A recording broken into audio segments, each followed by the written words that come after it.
Hello and welcome to my review for Calling Liverpool. So, I was a bit busy this past week, but finally had the time to record my thoughts about the event. First of all, Calling Liverpool was a blast. I mean, Fab TCG LSS Living Realms outdid themselves once again. The event was amazing, but we are going to get into that uh, in a bit. So, I'm going to talk a bit about my games, I'm going to talk about my whole experience in the event, and I will also tell you guys a few highlights. So sit back, grab a coffee, and listen to me ranting. Thanks for being here, by the way. So, I arrived at Liverpool basically on Friday.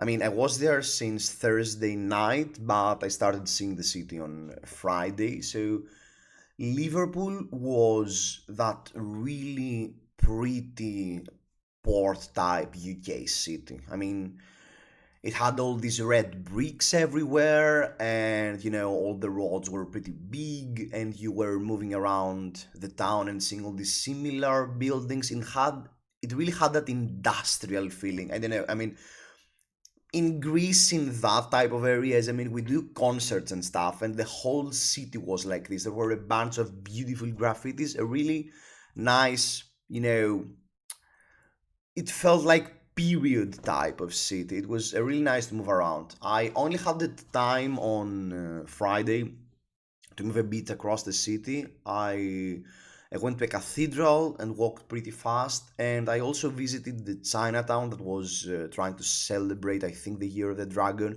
So everything was really pretty. Everything was, decorated and stuff, and it was a really nice walk to, clear off your head because I started heading towards the event on Friday.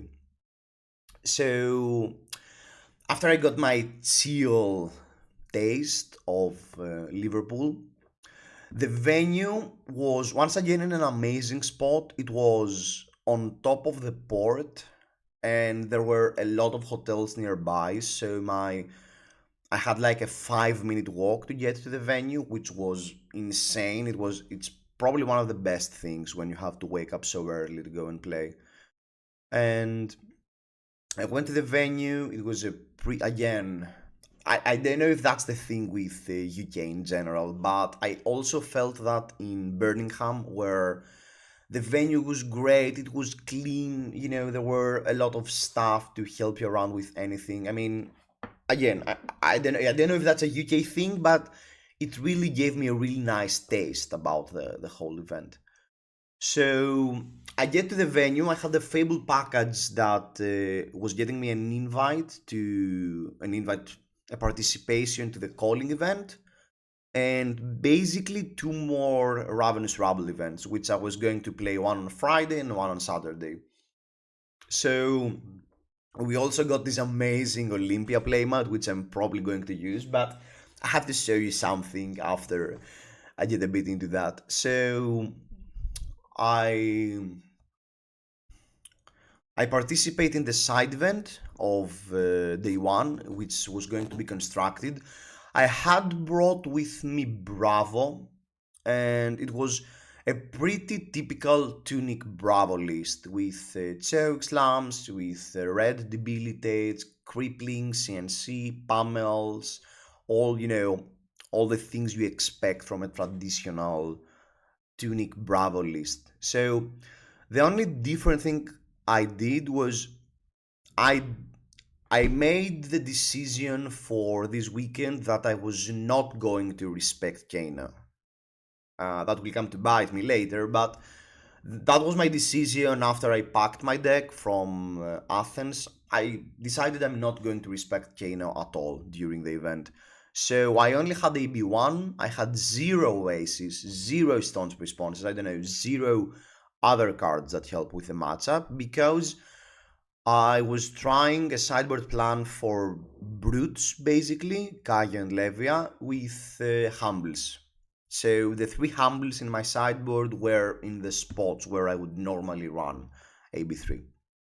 So I from Friday I instantly start seeing a lot of familiar faces, all the famous UK players. The guys from Push the Point, Hamish, Simon, Trip, Dan. I mean, it was really. It's it always feels like such a welcome environment in the UK. Bard was there. I mean, again, covering and doing interviews. I mean, UK to me always feels like such a welcome place, and I never thought I would feel that way because honestly, the first time I ever got to England was with Flesh and Blood in Birmingham last year. That was my first experience with UK in general. So I'm so happy that I have such a nice memory and such a welcome feeling from the UK players there. So let's get to the side event day one. So game one, I get paired up with David Schurman that was playing Katsu from Germany, and I got I really like the tunic list with Katsu versus Katsu because it allows you to be able to pretty easily run the pummels, and CNC pummel really hurts Katsu because they run D reacts, and sometimes you might catch them off guard with a D react in Arsenal. And if they lose Arsenal and the card from hand, they cannot really have a huge turn with a three card hand, and that's really easy to set up the next turn. So one of the reasons I think to run Tunic Bravo in general probably is the Katsu matchup. So I found my threats early, I locked him pretty easily out of the game, and I ended up with 1 0, starting farming these tickets for. I'll see you later. So, round 2, I get paired with Piotr Sawewicz. There is no way I'm saying that correctly, from Poland. I mean, that was running Azalea. First of all, I want to do mention here that it was amazing to once again play into so many players from so many different countries. And I honestly feel that LSS really performs that. I mean, it's a calling, and people gather because they have been called. It really gives you that vibe. It really gives you that experience. Anyway, Piotr was on Azalea, and he was running zero armor on his equipment, and sometimes that can be a bit tricky versus Bravo because from the Bravo perspective, I know that whenever I want to dominate an effect, if they are not running a D-React, I know that the attack will go through. And that's what happened. I mean, I got my first threat after turn 4 or 5, which means I have seen a bunch of cards in their deck, and I know they were not running D-Reacts. So it was super easy. Whenever I had a threat I could dominate, that I knew that my opponent could not interact with it, and I went into 2-0 pretty smoothly. So round 3, I get paired up with David MC Allen from Scotland. He was on Ultra Turtle Das, which, I mean, you know, it's a horrible matchup for Bravo. It's probably one of the weakest matchup for Bravo because if they are traditional DAS and they just have a sideboard plan with pistols for Bravo, the matchup is fine because since now you're running Zealous and Pummels, and Bravo gets a free Starstruck and the Creeplings. I mean, you can beat a normal DAS that simply has a sideboard plan for Bravo. But that's not the case if it's ultra defensive Turtle DAS because you just cannot leak any damage. So David set it up pretty fast, a lot of items, and he was starting pressuring my life total to a point where I never had the time to even reach second cycle. I don't think it would change anything, but I didn't even have that opportunity. And even though the life totals in the end were similar, I mean, it was ultra calculated from the DAS perspective. So with 2-1, moving on to the fourth round, and I played Kevin Zanger with Kayo from Germany. So it's a bit funny because I also play with Kevin on the calling event, and with Kevin, it was probably one of the biggest realization I did with Bravo in that event. So I'm really happy I played that game on Friday with Kevin. So Kevin was on a traditional aggressive Kaio list. I think he was probably running something really close to Yuki's list because I also saw the defensive reactions from the Bravo from Kaio.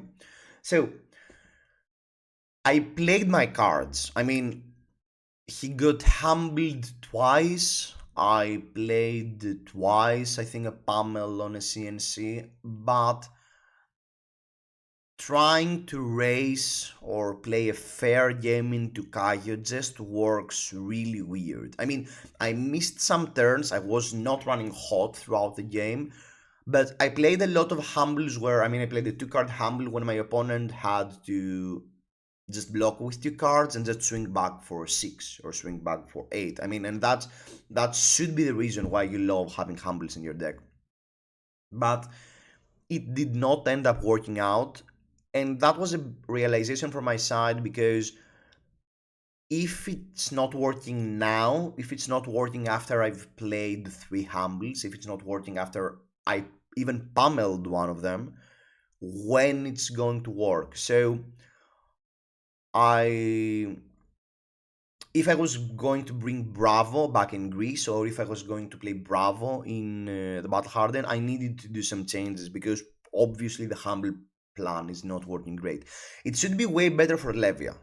I mean, the humble pummel line for Levia should work way better. But my main focus was Kaio because I honestly thought that there was going to be a pretty decent chunk of the field Kaio players, and I wanted to have as solid matchup as possible into them.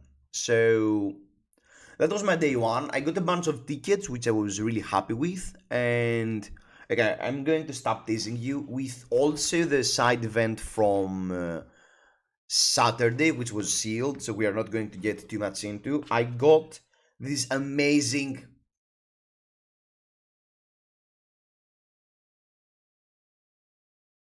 I got the Trounce playmat, which I'm probably going to start using a lot. I mean, I'm super excited about that. I mean, once again, the vendors and the stuff you could buy with tickets were amazing. I mean, at this point, I'm 100% sure that even if you don't plan on participating in the main events, in the calling and the battle harden, I think you should still do a trip and go to a calling at some point. I mean, even I mean, just spending like what, 100, let's say 100 euros, and get a bunch of tickets to get a bunch of goodies there. I mean, all the stuff are so unique and so interesting all the time. I mean, I'm so glad that that starts to become the case.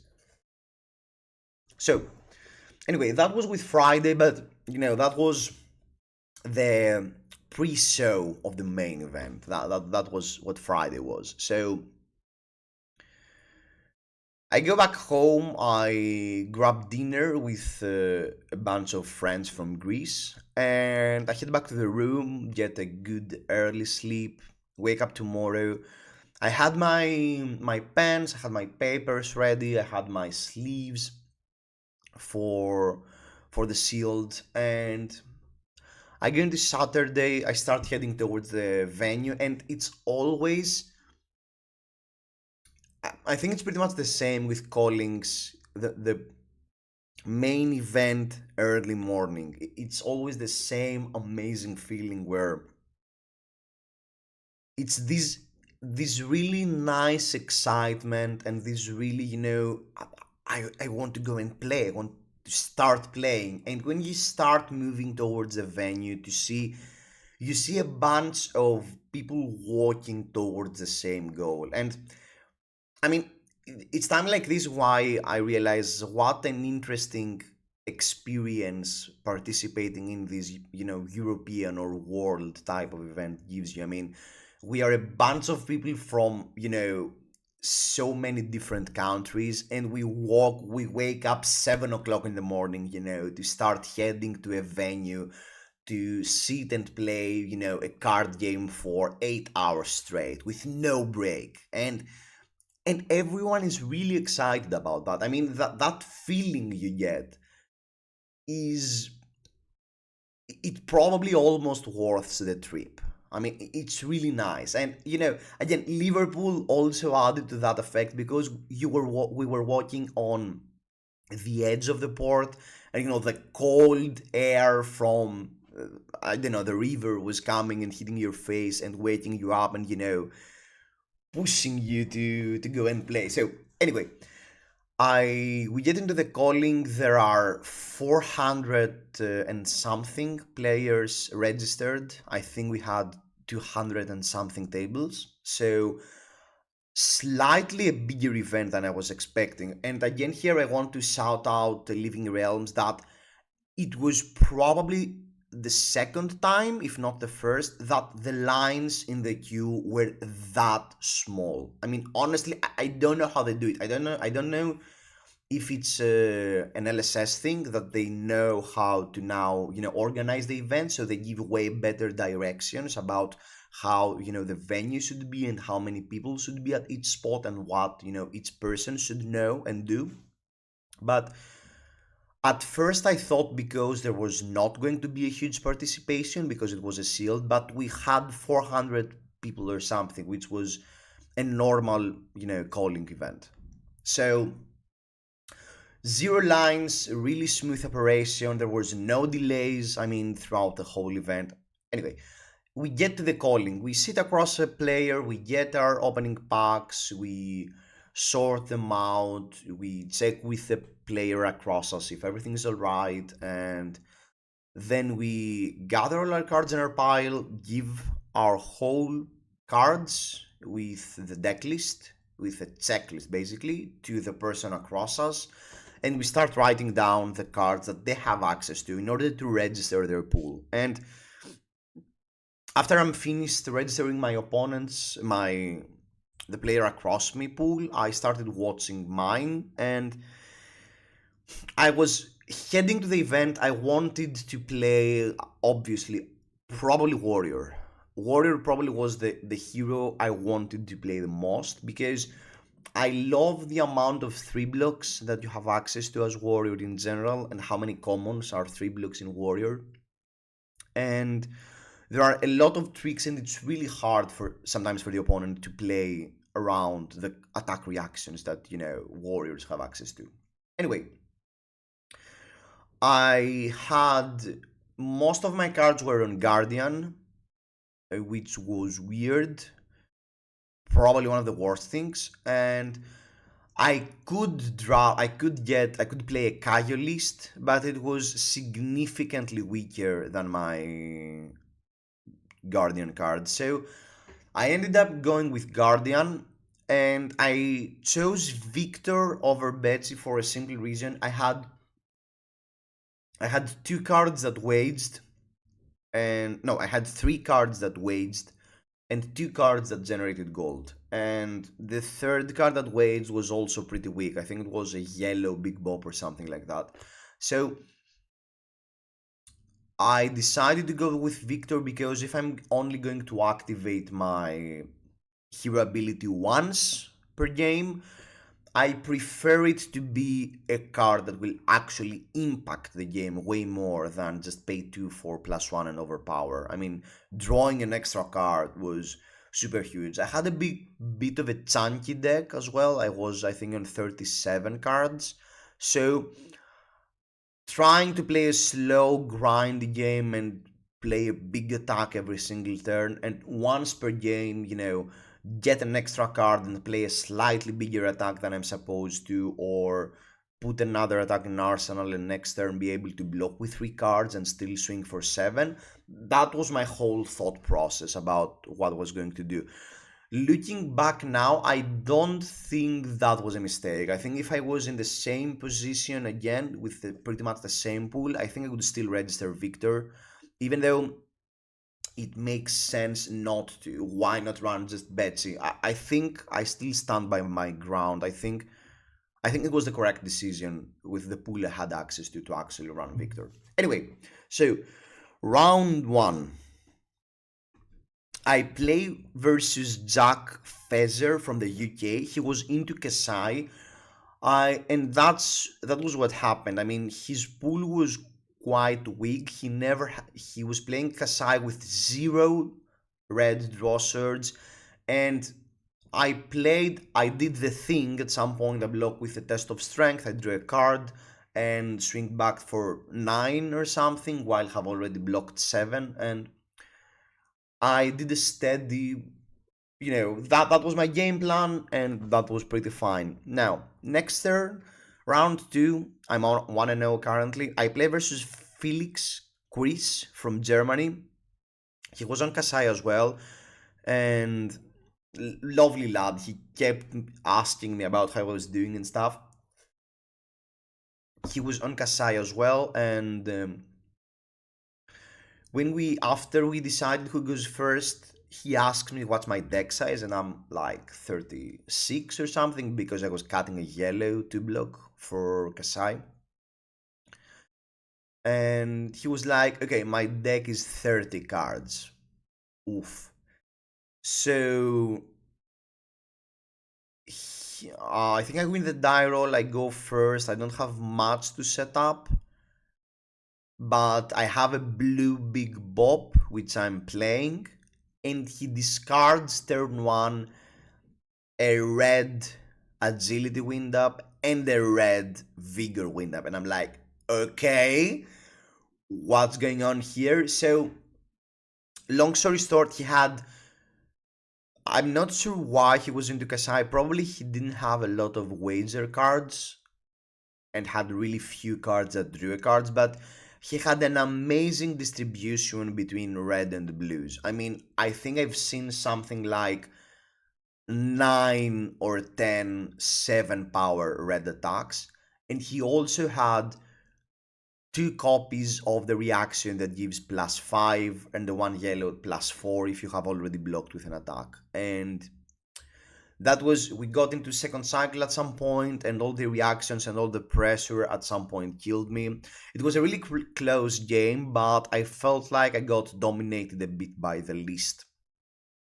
I missed some turns. Maybe I should have trimmed my yellows a bit more. Maybe I should have tried to be a bit more efficient. I mean, maybe I sided a bit wrong in that matchup versus Kasai in general. But anyway, I start with 1-1 and heading into round 3, so things are looking a bit shaky, but we are still live.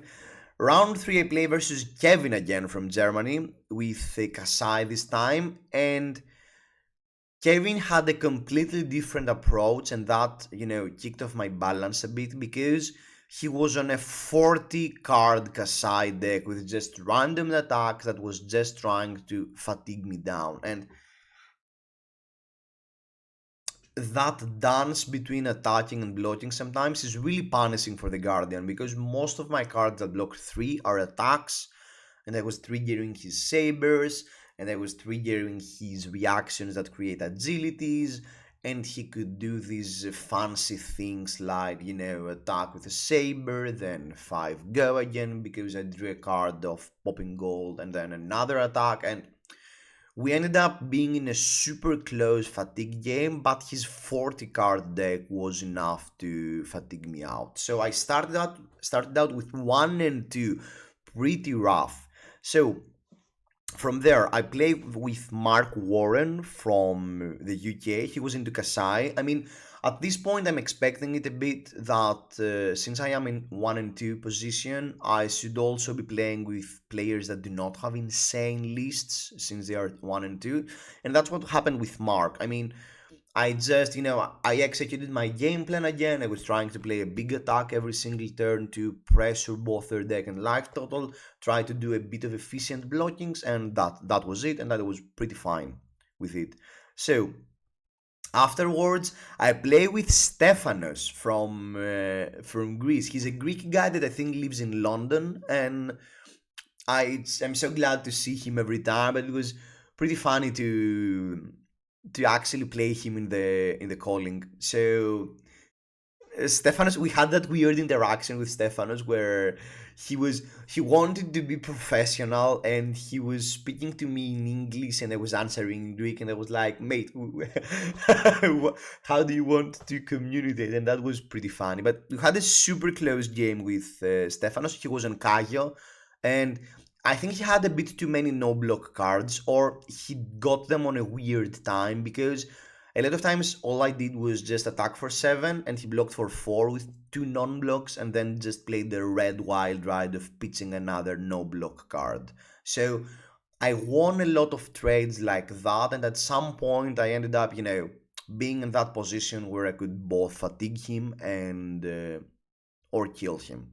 So anyway, I'm 2 and 2 now, starting to doing the submarine thing, like Pintor always said. By the way, also a huge shout out again to the Sunflower Samurais, to Daniel and Pintor. I mean, these guys came to me before round one starts and they gave me a pretty. I don't have it here now. They gave me a super nice dice that had the pitch with sunflowers on top of it. I mean, it was such a nice gift. I mean, these guys are amazing. I'm so happy that they are a part of competitive flesh and blood scene. I'm. I think they give a Spaniard spice to all the events. That's really it's it's really nice, a really nice taste to have. Anyway, so back to the games. Next turn, I play with Matthew Seri from Manchester.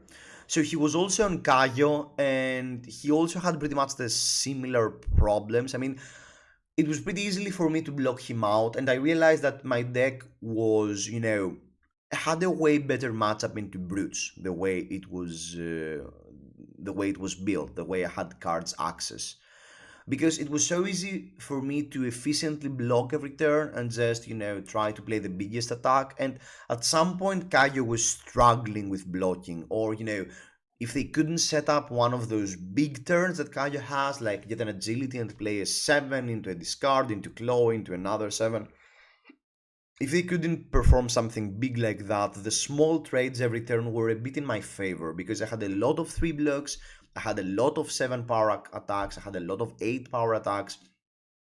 So I was able to, if we were playing the slow game, I was able to dominate them. So I get a win as well versus Matthew, and then I play another Greek guy. I play versus Vasilis Kirlis. Vasilis is actually a local here, so we play a lot of Flesh and Blood together. He's a constant competitor at top tables, and he's brute main pretty much, and obviously he was on Kayo. And he had a slighter, smaller list. He had a bunch of no block cards, and not too many. I mean, Vasilis manipulated his deck pretty well because he discarded a lot of no block cards into Rally, so it did not bite him too much. And we got into a super fatiguing game where, I mean, it was like with 3 cards, 4 cards left in deck. He had 5 cards left in his deck or something. He plays a 6 power card, I block it, and I swing back with a hammer for the last card that could block, and he was dead. And a super, super close game, but I ended up on top because, I mean, again, it was that strength of being able to block efficiently and present a decent attack every single turn was enough to overpower Yokaja, but I was super close and losing that game. So we move into the last round, and actually, Bard calls me that I should go to the table, and I'm so excited again to play to play in the feature table with Bard, and Haim is watching over. So I played versus Ryan Bromale with Kasai from the UK. So I think I think that's the game probably I did the biggest mistake out of my wins from of all. So, I mean, the game, you can find the game, I think, in Fab TCG because it was the last round of the calling.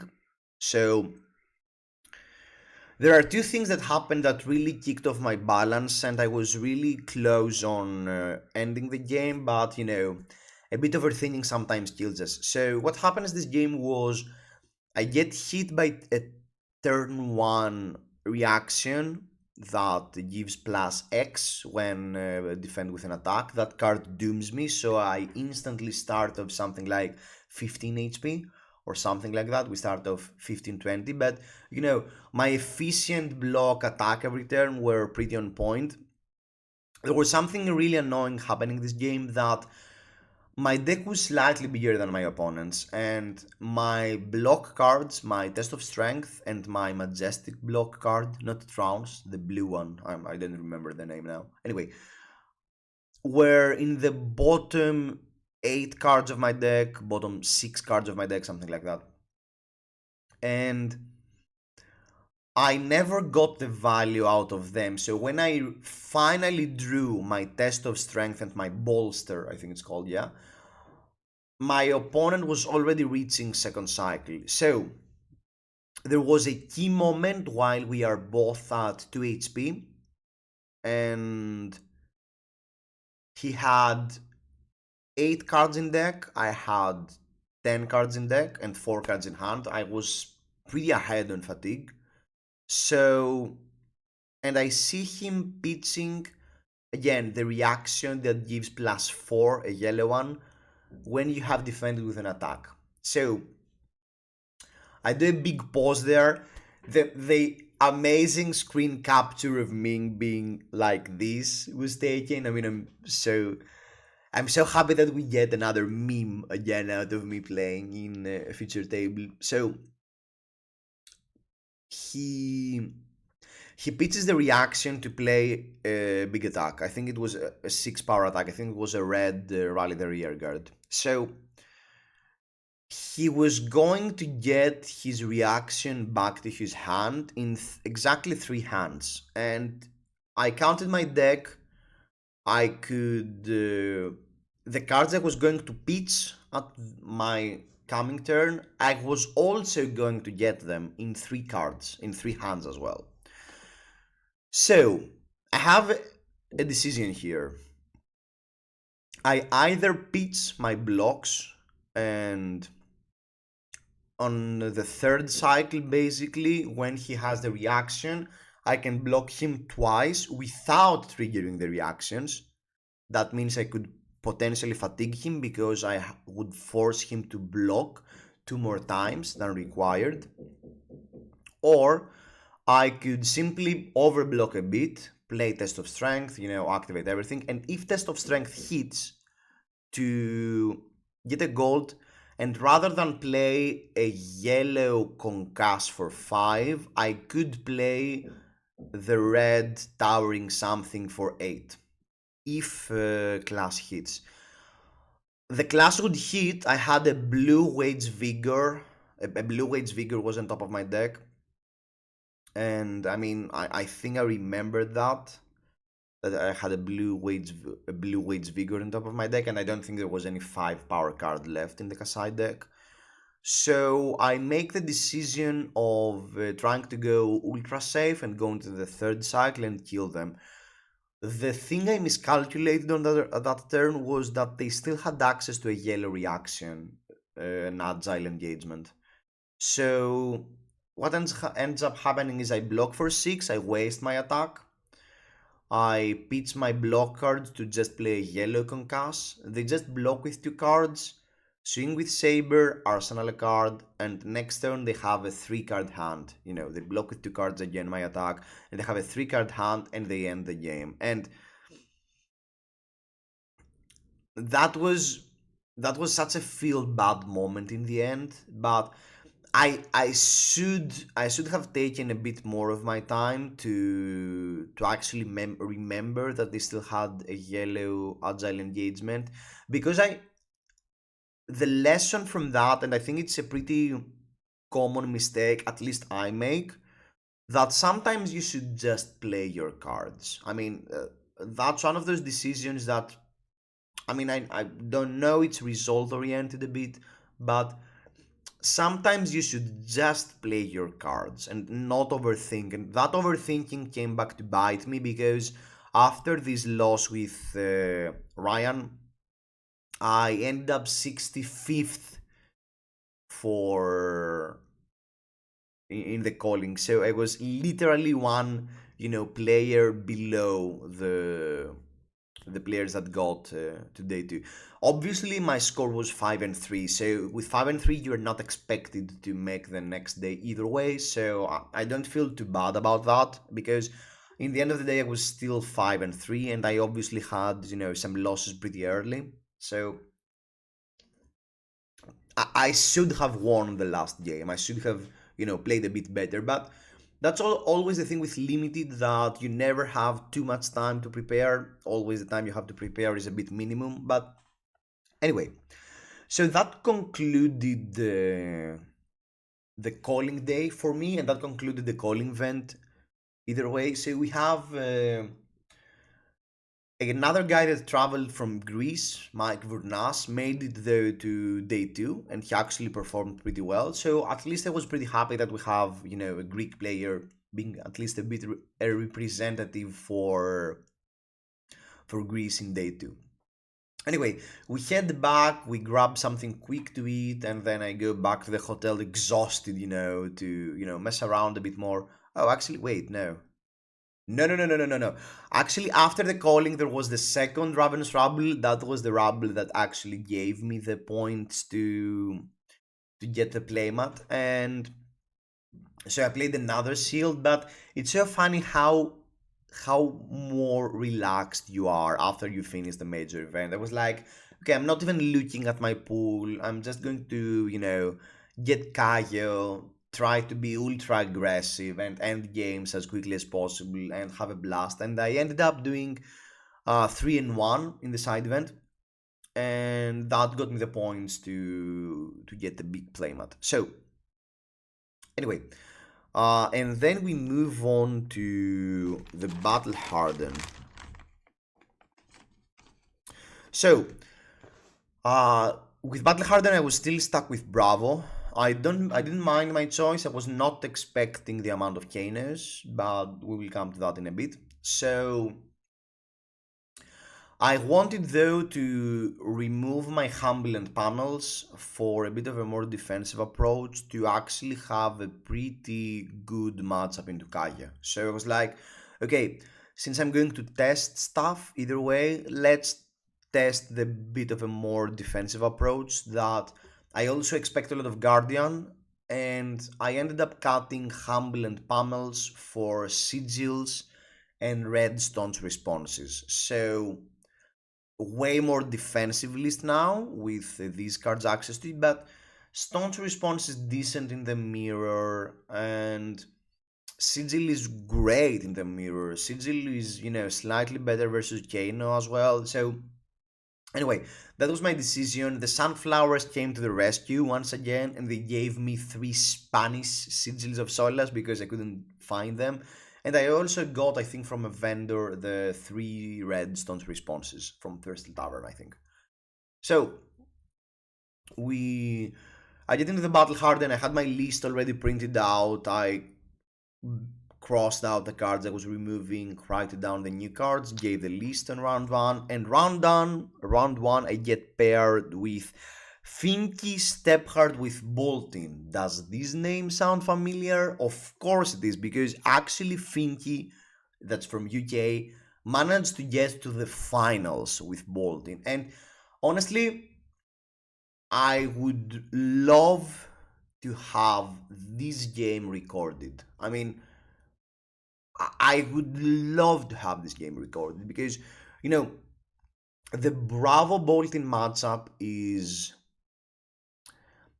it's not it's a bit technical, but there are pretty strict lines that each player can perform to actually be a bit over. I feel pretty confident in my Bolton matchup. I think you also are slightly favored sometimes. Obviously, you can lose, but I think you're slightly favored. And Finky did. No, not Finky, Finley. Finley, sorry. Okay, Finley did a textbook example of what you're supposed to do as a Bolton player versus a Bravo. And combine that with a bit of a variance, type of luck, which is normal. I mean, it was nothing extreme. It was enough to completely shut me off the game, and it ended up being pretty close to the life totals. But that's the thing, it was the close thing where he felt he had control throughout the game. Finlay opened in turn. I played first. I did nothing, just Arsenal the card, maybe play Sigil, I don't remember. And his third one was charge something, slam Spirit of Arena, Arsenal a card. And then he played the pretty defensive game for 3 turns. I could not get a decent life lead, even though I had my, big dominate attacks and he had the D-React that, Bolton has access to. And on turn 3, that was the first huge turn he did, where he played the double Lumina with Spirit and another big attack at the end. And he Finley was doing the textbook example of I'm playing defensively and Tunic is up, and now I'm performing a turn where attack, go again, sword, go again, get Tunic, Valiant for 7. Or, get Tunic, V for Vanguard, double charge, sword, go again, Beaming Blade for 9. I mean, literally textbook plays that, add up.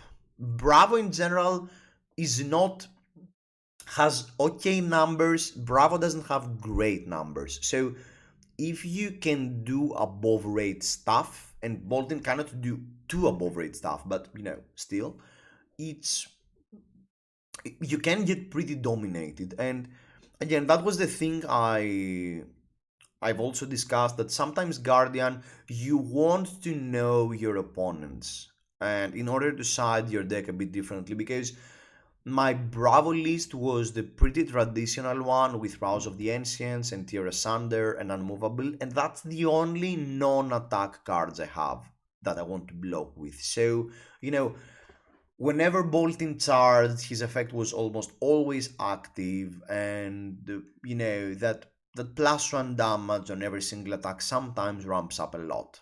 And sometimes, Bolton sometimes feels like he doesn't have a hero power or he doesn't have an ability, and sometimes it feels like it's amazing. So, anyway, we that was my round one with Finlay, and round two I played with Jason Ogden from UK again. He was on Reiner, and not any Reiner. And when we sit across and he says Reiner, I'm like, okay, that's the end of the line. That's the end of the line. That's it. We go home. Okay, it's fine. I played versus an experienced Bolton and then into a Reiner. That's it. Let's go home. So Jason was on an ultra fatigue Reiner with pummels, with tunics, with barraging beatdowns, with all the reacts, with oasis, with blue defense reactions. A really, really, really grindy game. We played a super close game. At some point, I he did a lot of big turns. I mean, that was his game plan. He set it up turns. He blocked a lot, jet swing with the romping club, and then at some point do a big turn to intimidate my hand and leak damage.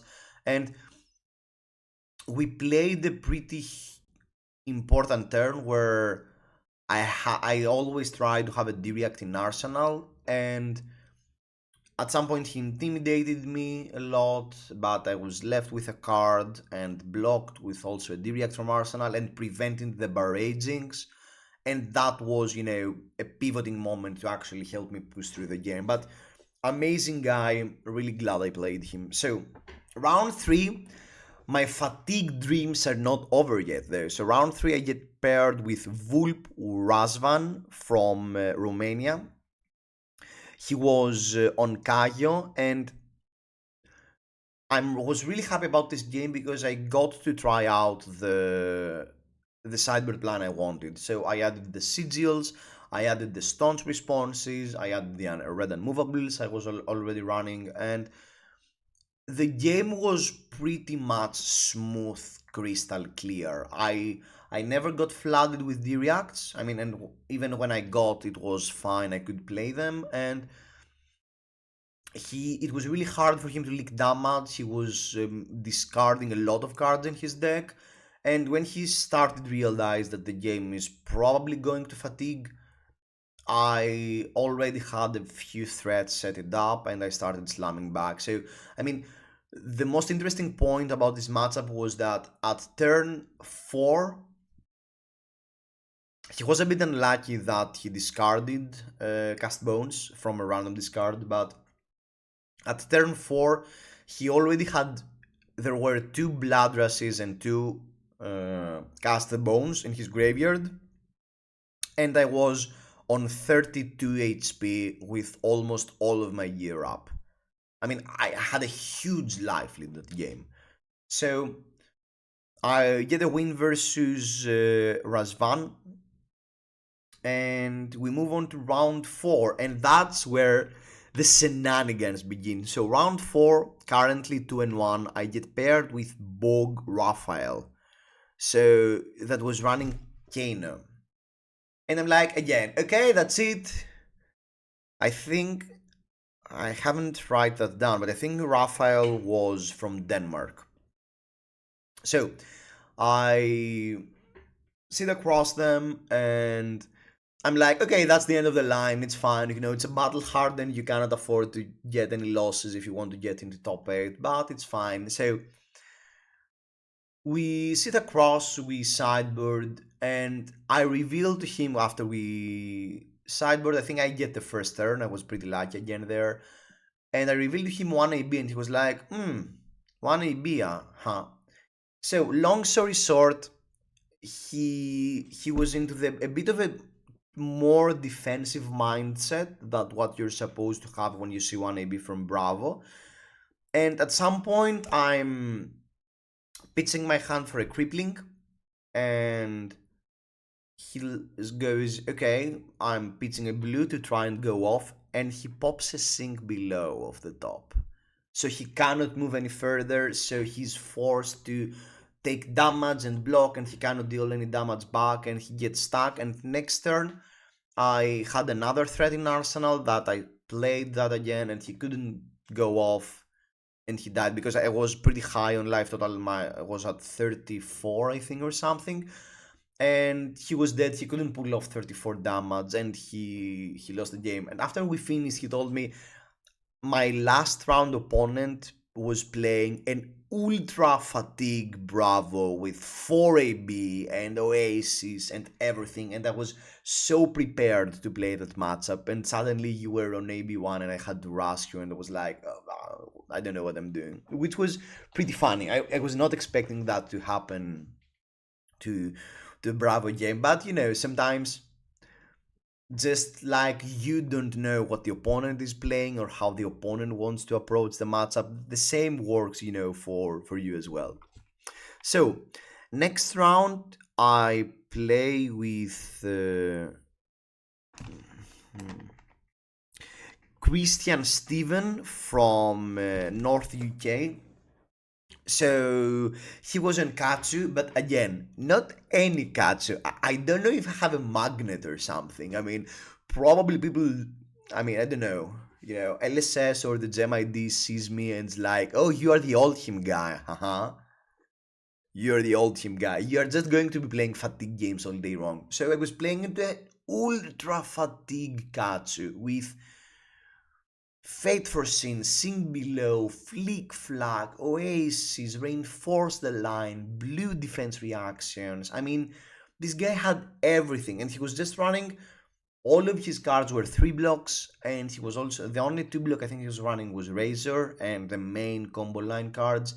And we played an ultra fatigue slow grind game. I mean, at some point I realized. I mean, I was really. That was one of the matchups that I felt really bad for not having pummels in my deck. I mean, that was. Sigils were amazing because honestly his game plan was Kodachi Kodachi block 12 every turn. That was what he was doing. Block 9 every turn, Kodachi, Kodachi, Arsenal, or something like that. So the sigils actually bought me enough turns to get to a point where he was getting either fatigue or killed. Didn't really matter because it was the game ended up me being in like 20 cards left in deck, and he was like on 6, and I was on 1 HP, but it didn't really matter because I had the luxury of blocking with 3 cards every turn and swinging back with hammer, and I was not losing these trades. So that's from round 5 with Christian. So currently on round 6, I'm with 5-1. So, and I get paired into another Kano, and I'm like, okay, this is now the end of the line. Okay, we got lucky enough. I play versus Matthew Sarrington from the UK. He was on Kano as well, 5-1. I mean, okay, that's it. It was a fine run. Let's go home. It's fine. So he Matthew was expecting an 1AB. He had sideboarded it a bit more aggressively, and he was doing the trades. Block 6, pitch a blue, wand, Sonic Boom for a bunch, and also play the card off the top and all that shenanigans. And he pretty much was dominating the whole game. And again, at some point he played the Tome while I was already attacking, and no, that was not the case. So at some point I'm like, pitch my hand crippling, and he pitches a blue, finds a tome, plays the tome, plays a bunch of attacks, leaks some damage, block with a card. He didn't want to go off, and I got down to 15, I think. Yes, I go down to 15, and I pop the Balance of Justice to draw a card and get another crippling and put the crippling in Arsenal. So next turn I do the exact same line, dominate the crippling, and I'm like, okay, probably I'm dead, but let's see that going through. So he started going off. He used wand. He pitches a blue, uses wands, pops boots, and rather than play the card from Arsenal, he plays the card from hand. He plays the Wildfire from hand. I'm like, okay, something's happening. Okay, let's go. I take the Wildfire, he pitches another blue, he Kanos, he's left with one card in hand, and he's like, okay, I now Kano and use Ragama. And he freezes, he's like, oh wait, I can't. I can't use ragamuffins for Arsenal. And he realized he messed up. He messed up the line. He messed up how you're supposed to play the hand. He should have used the boots to play the card from Arsenal and then be left with one card to use ragamuffins and put the card on top. And he messed that up. So the damage wasn't enough to kill me, and he actually died to a crippling. He was like, okay, I lose. That's it. Game over. And I get a second ultra lucky win versus a Kano with 1 AB and no other cards that interact with them apart from Sigil of Solace. So we move into round 7, and I play versus George Keys that was running Uzuri. First of all, I'm a huge fan of George Keys. I mean, that guy just slams Uzuri always and always performs, always is there to check you out. And Uzuri, I know it from a personal, perspective because the current national champion, Dimitris Melisakis, is also an Uzuri main, and I know that even in meta games where Uzuri feels like is not a deck, that the threat is constant there, and the Guardian matchup is also, a really, really hard one for both players. So I think I maybe have sideboarded wrong because I did some last minute changes on the list and I added a few too many defense reactions. I wasn't sure if should expect a contract list or not, so I increased my deck size a bit. I got up to 64, maybe 65. And I got ultra punished for that. I mean, I felt pretty ahead throughout the whole game because that's pretty not easy, but it's pretty normal to happen because sometimes, Bravo just has better numbers than Uzuri, because sometimes if they don't, if they don't have the disruptive attacks, if they don't have the if they don't have the disruptive attacks, if they don't always get a stealth, if they don't have the D-reacts, it's pretty easy to overpower them with numbers. And there are a few turns where I'm stuck with like a Fate Foreseen in Arsenal, a red Staunch in hand, a blue unmovable in hand, a blue unmovable in hand, a red unmovable in hand, and a random and the Rise of the Ancients, something like that. And George goes like not Kodachi, Spider's Bite for one, CNC. I give my gear, try to get rid of my D-reacts, leave the another D-react in arsenal, prevent the attack, just swing a Nanyuthos for 6 while kicking all the excess cards. And the next hand I get Staunch Response red, Unmovable blue, and a 3 block. And George again goes Spider's Bite, the other dagger, Codex, CNC. I get hit by the CNC, I lose the card, I just swing with Anathos again. Next turn, Pizza Blue, Spider's Bite, CNC, and I got wrecked. I mean, at that point, I had lost all my life lead, I had lost all my momentum, and I was like, George, okay, I'm gonna say that you won. I mean, I could have played it out still, but he was super high in life total. He still had access to his boots, and a really rough game. Maybe I got a bit punished in that matchup. Maybe I shouldn't have increased my deck size too much. So that's something to always ponder. Maybe I shouldn't have brought Staunch Response since it's not interacting with well with Anathos. But that's the thing with the 6 power D reacts versus Uzuri always feels great, because I mean, a lot of times the Uzuri curve is Pizza Blue, Spider's Bite, Stealth into Death Touch, or Stealth into anything really, and you just, you play a big D react and you are taking 1 damage in that turn cycle and you feel pretty great. And whenever that happens, you feel amazing in that matchup. It's so easy to just do that and block, but I don't know. Anyway, I did a pretty rough loss, and then round 8, I'm still alive though, because my losses on round 7. So I'm pretty sure that with a win I have a decent chance of getting in. Maybe not, but I still want to play my game, obviously, ELO and stuff, and I get paired with Team McCarthy from the UK that was on Kano, and it's pretty funny. I had a bit of history with Team. We played in Calling Antwerp again on a pretty high round, I think on round 7 or something on the constructed. I was in Waldheim and he was in Kano again, and we played a game where he missed a trigger.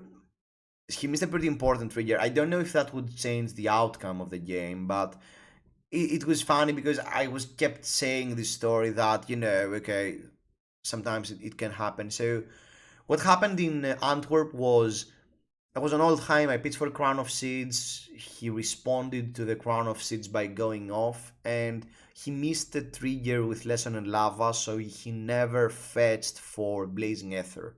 So he missed a bunch of damage. So rather than deal 30 damage, he dealt like 16. So after the combo, I was still at 14 life or something. So I don't think I was dead because still had the hand in my hand. But it would be totally different to Kano can't find 5 damage off the top, 8 damage off the top.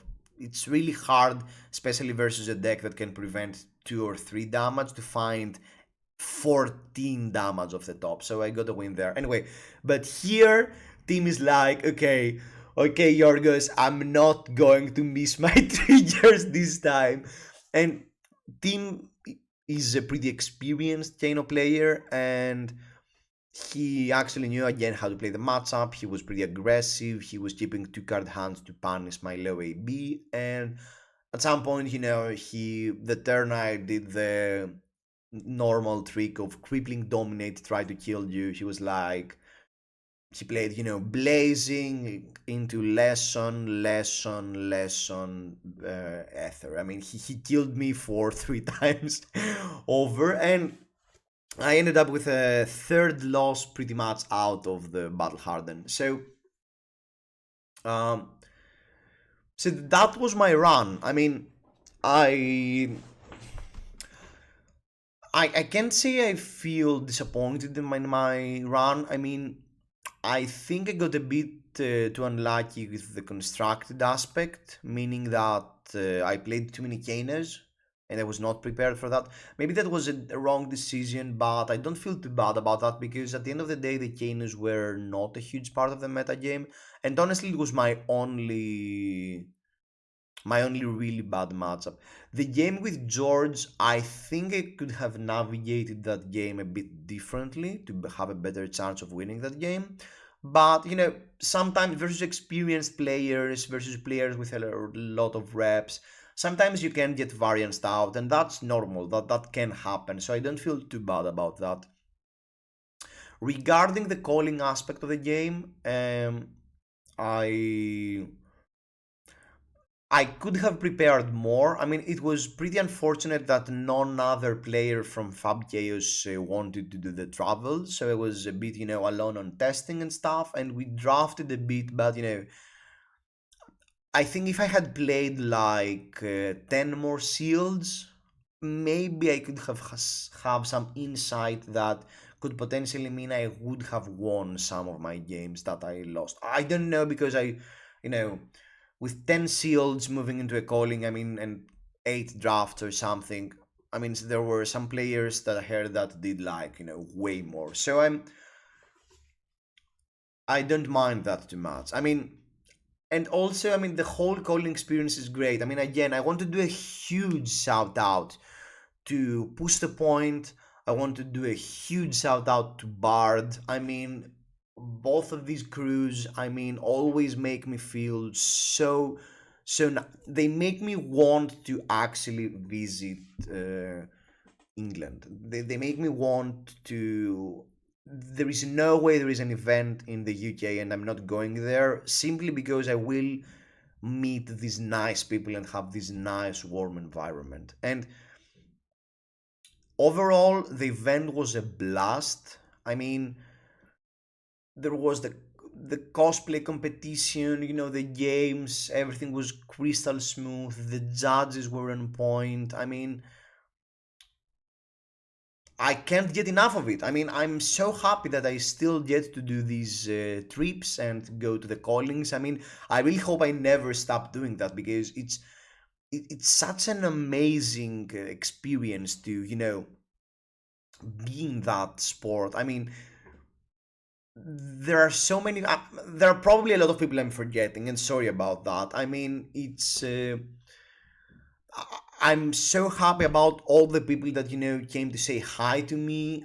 I'm so excited that all of these stuff happened, and honestly, they keep pushing me that warm welcome feeling that the flesh and blood community feels like it has is the reason why I keep being so passionate about the game and I keep, wanting to do more and play more and do more stuff and all that shenanigans. So keep it up. I don't know what else to say. So if you guys ever have the time or the money to do a trip to any of the callings, honestly, just do it. I mean, I did a 1 hour video trying to explain how I felt, and I feel like I did not even cover, half of all the things I could say. So thank you for being here. Thank you for listening to my ranting about calling Liverpool. I will post the list I used for the Battle Harden down below. So if you like the content, leave a follow, leave a message, anything. It's super much appreciated. Thanks a lot for being here and see you around. Be safe. Play the game, see the world. See ya.